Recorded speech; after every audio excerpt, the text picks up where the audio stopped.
L'heure du bilan a sonné pour le ministère de la Communication. Ce vendredi, le ministre Afoussiata Bamba-Lamine s'est appesanti sur le point des activités du ministère à sa charge au titre de l'année 2014. Un bilan jugé largement positif selon le ministre de la Communication. Elle a tenu à rappeler les 15 places gagnées par la Côte d'Ivoire au cours de l'année écoulée, en passant du 101e rang au 86e rang, selon le classement de 2015 de Reporters sans frontières en matière de liberté de la presse. Des avancées dues aux différentes réformes institutionnelles, économiques et sociales réalisées par le ministère de la Communication en 2014. En 2014, le ministère a programmé et réalisé certaines actions contribuant au développement général du secteur de la communication. Ces actions concernent la presse, la communication audiovisuelle et la publicité. Le décret numéro 2014-538 du 1er octobre 2014 portant organisation du ministère de la Communication. Ce décret important introduit des innovations majeures, notamment la création de 2 nouvelles directions, dont l'une en charge de la planification et des statistiques et l'autre des ressources humaines.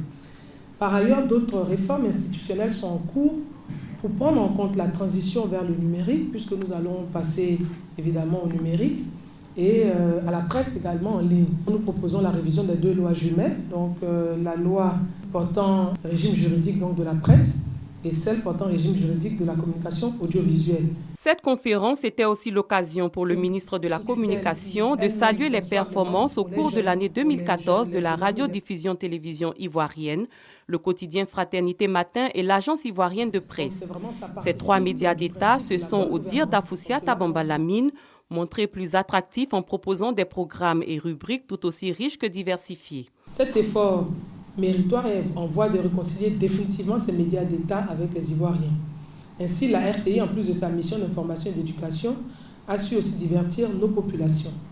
L'information que la RTI apporte à ces populations se fait à travers des reportages institutionnels, des éditions télévisées journalières, au nombre de 4, la retransmission en direct de tous les grands rendez-vous. Au nombre des perspectives du ministère de la Communication en vue de rendre le secteur plus performant, figure entre autres la finalisation de la révision des lois portant un régime juridique de la presse et de la communication audiovisuelle, comme je l'ai indiqué, l'organisation à Abidjan d'un colloque international sur la liberté de la presse et la création d'une association continentale de journalistes en charge également du respect de cette liberté. Nous allons y aider.